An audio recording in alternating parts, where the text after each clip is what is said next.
commencer ce moment de partage avec chacun d'entre vous, j'aimerais vous lire un texte qui n'a rien à voir avec la méditation qui va suivre. C'est à vous de deviner avec quoi ça aura à voir.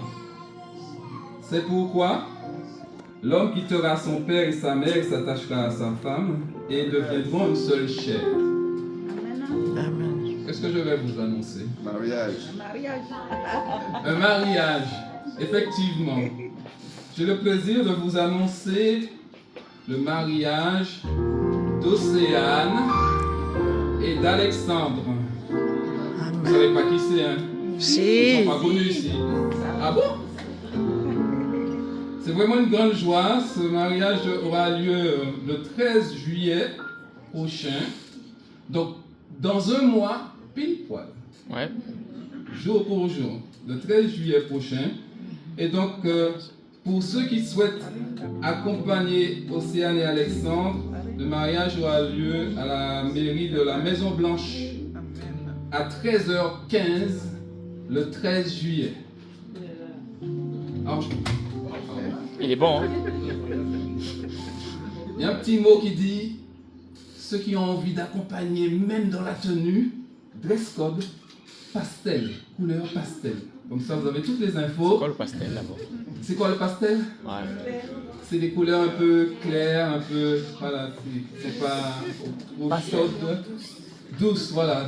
Ce sera un événement sous la Il est pas pastel? couleur pastel, sous la douceur. Voilà, un point de douceur. Amen. Amen. Si je vous cite une autre parole biblique, je ne sais pas, j'espère que vous pourrez avoir la référence avec l'histoire. Mais de toute façon, je vais vous aider un peu, je vais vous la raconter après. Parce que cette parole biblique, elle m'est revenue à l'esprit pendant une lecture. Et je ne me rappelais pas que c'était à ce moment-là qu'elle avait été prononcée. Alors je vous donne. Dieu n'est pas un homme pour mentir. À quel moment cette parole est-elle prononcée? Quel est le cadre? Quelle histoire encadre cette parole? Il y a une chanson, je connais une chanson. Il y a une chanson, oui, mais la chanson vient d'une histoire. Vient peut-être de cette parole, Il justement. n'est pas un homme pour mentir. C'est le nom d'un prophète. C'est l'histoire d'un prophète de l'Éternel. Quelqu'un dit quelque chose? David? Non, il n'est pas prophète, lui. Non. C'est un prophète de l'Éternel. Mais bizarrement, c'est un prophète de l'Éternel qui ne fait pas partie du peuple d'Israël. Et je trouve cette histoire très intéressante.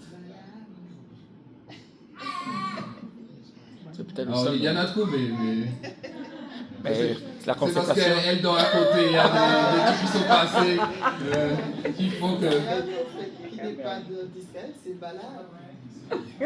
Alors, s'il y a un prophète qui n'est pas d'Israël, dit Liliane, c'est Mais on pense à Balaam. C'est donc Balaam qui prononce cette parole dans Nombre 23 au verset 19. Et cette parole est au milieu de ce qu'on va appeler un poème, donc une série de paroles de bénédiction.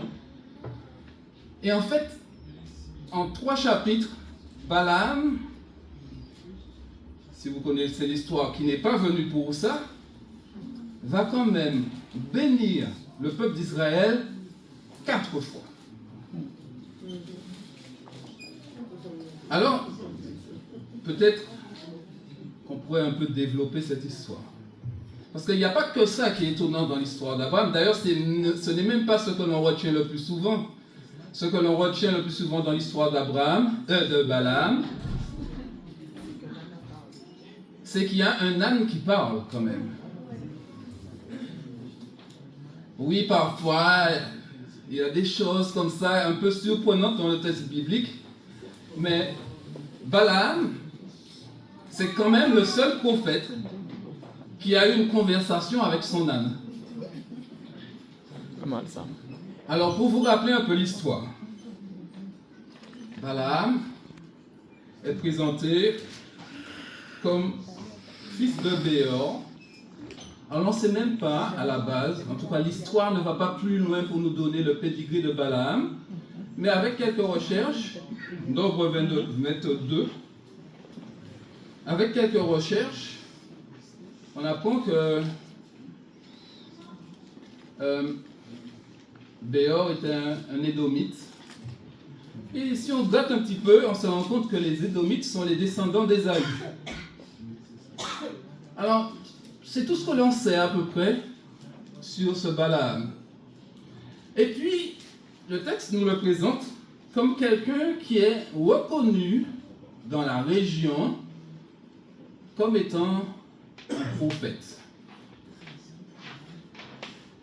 Alors, si nous prenons le début du chapitre 22 du livre des Nombres, nous trouvons cette parole. Les Israélites partirent et campèrent sur les plaines arides de Moab, entre Jordanie, en face de Jéricho. Balak, ce n'est pas encore Balaam, Balak, fils de Sippor, vit tout ce qu'Israël avait fait aux Amorites. Donc Israël est en chemin, un chemin qui s'avère beaucoup plus long que prévu parce qu'ils sont déjà passés une première fois devant Canaan, ils ont refusé d'y rentrer parce qu'ils avaient peur et donc ils sont nomades quelque part dans le désert. Mais là, ils sont dans la période où ils reviennent du côté de Canaan et commencent à rentrer dans les contrées qui sont autour de Canaan. Et donc ce roi Balak voit ce peuple qui est là et il a peur de ce peuple qui arrive. Et il va dire, cette assemblée va brouter tous ceux qui nous entourent comme un bœuf broute la verdure de la campagne, etc. Et donc Balak voit Israël comme un envahisseur qui arrive dans sa région. Et pour combattre cet envahisseur, il va envoyer des hommes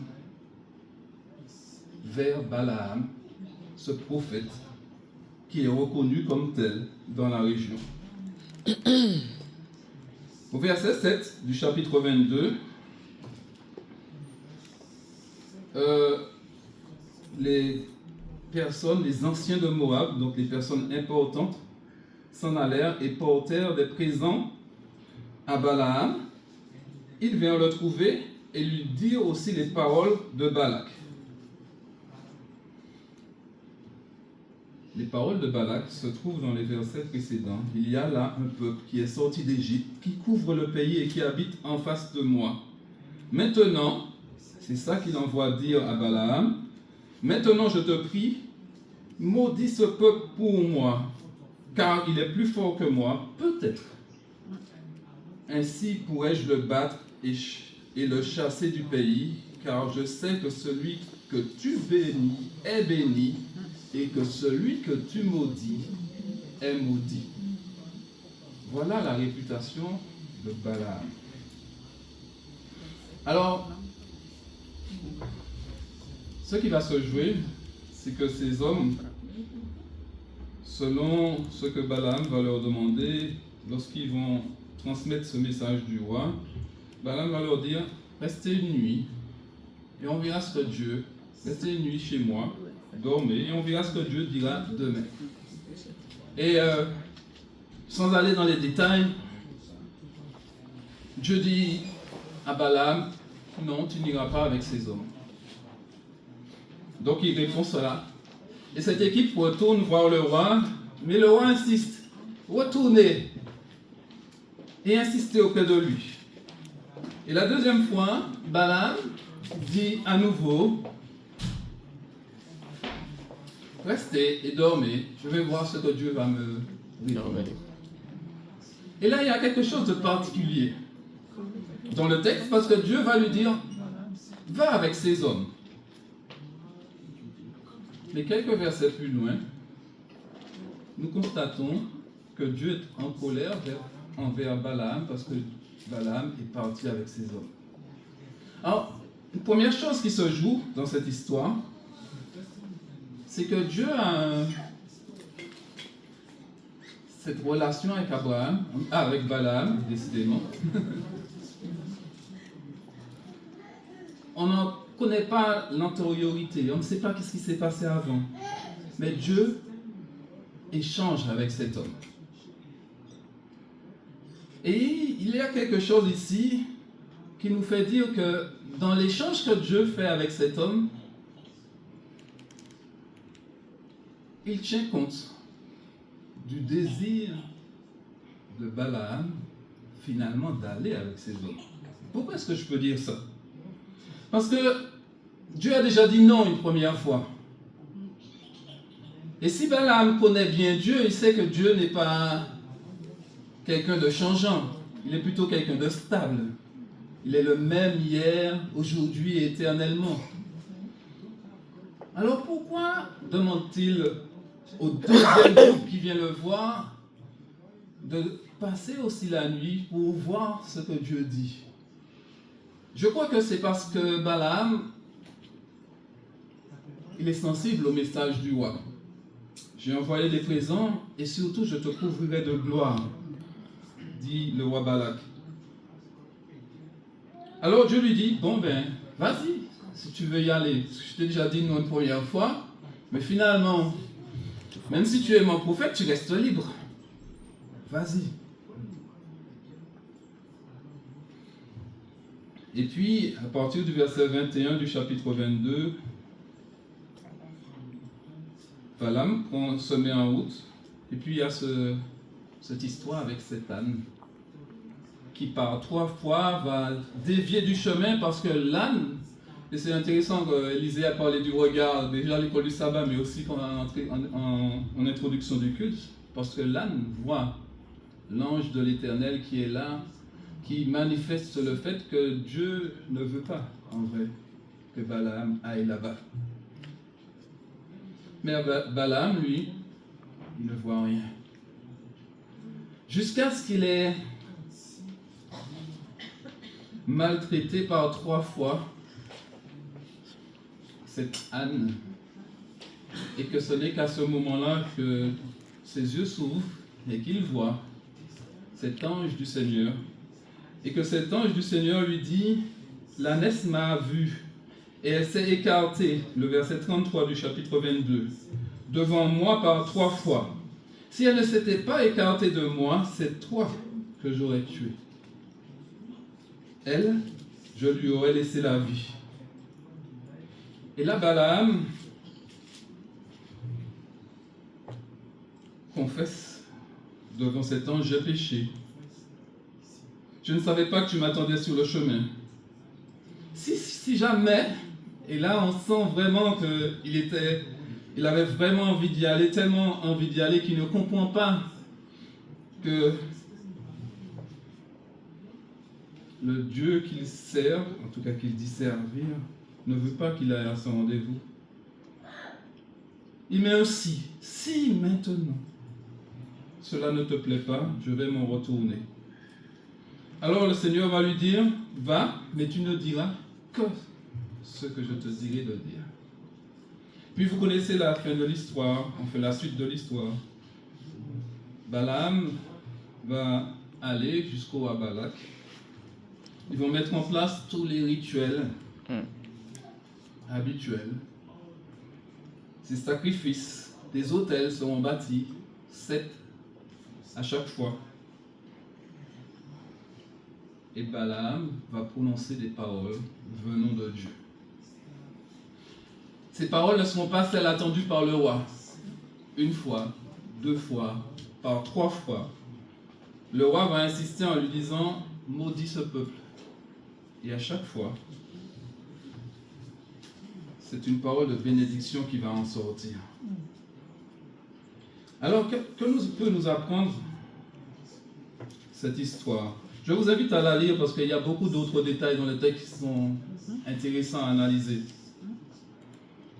Nous n'avons pas le temps d'aller regarder chaque détail ce matin. Que peut nous apprendre cette histoire? La première chose que je retiens de cette histoire, c'est que lorsque nous sommes serviteurs de l'Éternel, il y a un partage entre l'Éternel et nous. Et malgré le fait que Dieu sache ce qui est le mieux pour nous, il respecte notre point de vue. Même s'il insiste, il finit tout quand même par respecter notre point de vue. Balaam va se rendre auprès de Balak. Mais Dieu veut que celui qui se dit être son serviteur soit sensible au message que lui veut transmettre à son peuple. Peut-être que la façon dont Balaam traite son âne peut déjà aussi nous interroger. Parfois, la parole de l'Éternel, la protection de l'Éternel nous parvient par des chemins très inattendus. Est-ce que nous savons y être attentifs? Est-ce que nous savons entendre la volonté de Dieu, même si elle se manifeste par un âne qui se détourne du chemin? Savons-nous encore être attentifs à cette parole de Dieu, à cette intention de Dieu? Connaissons-nous suffisamment notre Seigneur pour savoir qu'il ne souhaite pas que nous allions maudire qui que ce soit? C'est peut-être la première leçon, en tout cas le premier questionnement que me provoque cette histoire. Ensuite, il y a quelque chose d'assez intéressant dans cette histoire, c'est que le peuple d'Israël y est totalement passif. Quand vous regardez cette histoire, Israël est simplement là, nommé souvent, au cœur des débats, mais sans en être au courant. Le peuple est là dans la plaine, et Balak, avec Balaam et tous ceux qui l'entourent, montent à plusieurs points et ils sont souvent en hauteur en train de contempler ce peuple. Mais le peuple lui-même ne semble pas, et je crois qu'il ne l'est pas, être au courant de ce qui se joue. Nous non plus. Nous ne sommes pas toujours au courant, nous ne sommes pas toujours conscients de ce qui se joue autour de nous.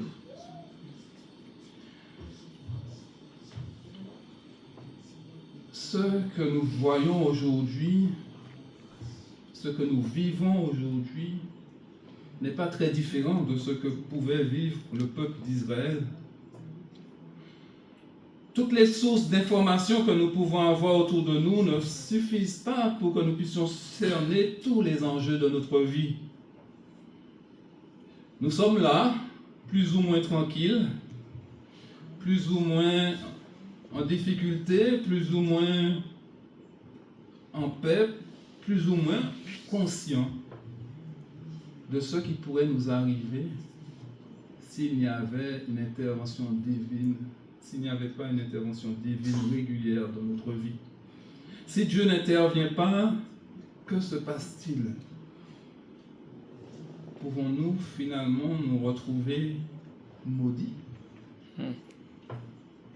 C'est peut-être une des questions de cette histoire. Heureusement, Dieu intervient, et ça aussi c'est une leçon de cette histoire. Alors que le peuple d'Israël n'est pas du tout au courant de ce qui se joue, Dieu intervient pour protéger son peuple. Ensuite, cette histoire me paraît intéressante par rapport à ce que je disais tout à l'heure. Dans la description, pour trouver le personnage, je disais que c'était un prophète qui ne faisait pas partie d'Israël. Cette histoire, peut-être qu'elle nous dit qu'il peut exister des prophètes en dehors du peuple désigné comme étant peuple de Dieu. Balaam, ce descendant d'Ésaü, alors quelque part, lorsqu'on gratte un petit peu, on se dit oui, mais si c'est un descendant d'Ésaü, c'est donc le frère de Jacob. Alors il est un petit peu de la famille. Oui, quelque part. Mais parfois je regarde autour de moi et je vois les autres croyants qui vivent leur foi différemment. Ils sont chrétiens, mais ils font partie d'une autre branche de l'arbre de la chrétienté. Je les regarde comme s'ils ne pouvaient rien sortir de bon de leur vie de chrétien. Comme s'ils ne pouvaient rien me parvenir de bon de leur part. Alors j'ai envie de nous rappeler quelque chose. Il ne pouvait non plus, apparemment, rien venir de bon de Nazareth. C'est vrai, c'est vrai. Pourtant, Jésus. notre Seigneur Jésus-Christ était de Nazareth. Comme quoi Dieu, il utilise celui ou celle qui accepte de parler de sa part, même si il ou elle n'est pas issu du peuple que l'on désigne comme étant le peuple de Dieu. Jésus lui-même va dire dans Jean 10, verset 16, « J'ai d'autres brebis qui ne sont pas de cette bergerie. » Alors peut-être que cette histoire de Balaam nous appelle aussi à être attentifs. Oui, Dieu peut nous parler, s'adresser à nous à travers un âne. Il peut s'adresser à nous à travers un prophète qui ne fait pas partie de ce peuple, qui est désigné comme son peuple. À nous d'être attentifs à la loi et au témoignage. Si nous ne parlons pas ainsi, il n'y a pas d'aurore pour le peuple, nous dit le prophète Isaïe. Et puis, pour avancer, et c'est peut-être le cœur de cette histoire,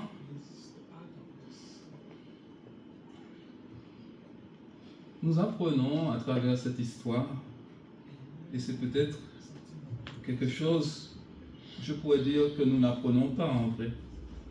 Au cas où nous ne l'aurions pas constaté, Dieu n'est pas un homme. L'homme a été créé à l'image de Dieu, mais Dieu n'est pas un homme. Cela peut-être que ça nous dit aussi que l'homme n'est pas un Dieu. Et ça, c'est peut-être important à retenir. Dieu n'est pas un homme pour mentir, va nous dire Balaam. Mais il ne va pas dire que cela. Il va aussi dire que Dieu n'est pas un homme pour se souvenir. Oh, il ne va pas le dire exactement comme cela. Mais si nous lisons le verset 21 de Nombre 23, ou plutôt nous allons lire les versets 19 et 21 pour pouvoir avoir bien cet écho. Le verset 19. Dieu n'est pas un homme pour mentir, il n'est pas un être humain pour avoir du regret. Ce qu'il a dit, ne le fera-t-il pas? Ce qu'il a déclaré, ne le réalisera-t-il pas? Au verset 21, il n'aperçoit pas de mal en Jacob, il ne voit pas d'oppression en Israël. Le Seigneur, son Dieu, est avec lui. L'acclamation royale retentit chez lui.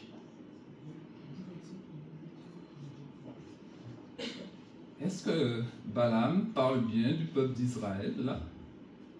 Est-ce que Balaam parle bien de ce peuple qui, précédemment, a vécu l'épisode des serpents ardents, qui précédemment a tellement maugréé contre Moïse, avec Dathan et Abiram, qu'il y a eu des catastrophes? N'est-il pas ce peuple qui a refusé de rentrer en Canaan la première fois et qui se trouve depuis 40 ans à se déplacer dans le désert jusqu'à ce qu'une génération entière disparaisse? Pourtant, Dieu, par la voix de Balaam, va dire qu'il n'aperçoit pas de mal en Jacob, qu'il ne voit pas de problème, de difficulté en Israël.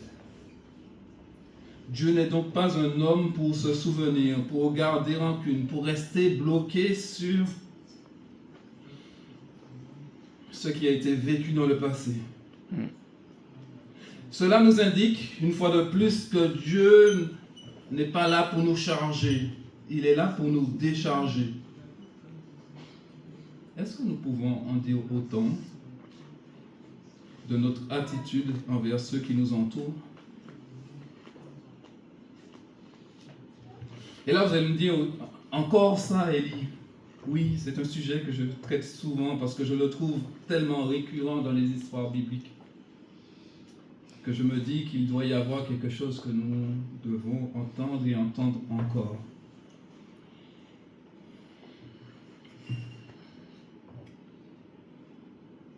Si, en vous souvenant de mon passage ici, vous retenez que je suis quelqu'un, un pasteur qui aime parler d'amour, de pardon et de bien vivre ensemble, alors je suis le pasteur le plus heureux du monde. Car je crois que c'est là l'essence même de la parole du Seigneur. C'est l'une des leçons qui me semble les plus importantes à tirer de l'histoire d'aujourd'hui. Dieu n'est pas un homme pour mentir, mais il n'est pas non plus un homme pour se souvenir. Enfin, peut-être une leçon supplémentaire. Lorsque je suis en haut de ma montagne et que je regarde le peuple de Dieu là, en bas, cette histoire me dit que si je suis un prophète de l'Éternel, je ne peux que le bénir, quel que soit ce que je vois vivre par ce peuple. Paul va dire aux Romains, bénissez et ne maudissez pas. Paul disait cela à propos de ceux qui persécutaient ceux qui vivaient, les chrétiens qui vivaient à Rome. Alors imaginons ce qu'il pourrait nous dire aujourd'hui par rapport à ceux qui nous entourent et qui ne cherchent pas à nous faire du mal,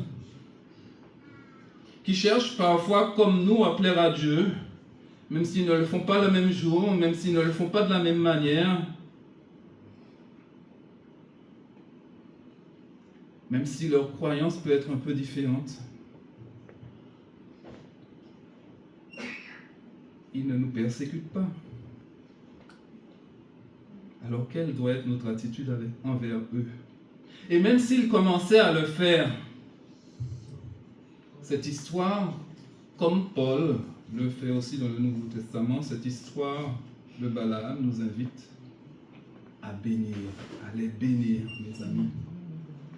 Bénissez et ne maudissez pas. Alors moi qui suis là, qui vous regarde d'en haut, Dieu m'appelle à ne pas vous regarder de haut. Regarder d'en haut et regarder de haut, ce ne sont pas exactement la même chose, ce sont même des choses bien différentes. Alors je suis là, ici, ce matin. J'ai monté quelques marches, donc un peu en haut.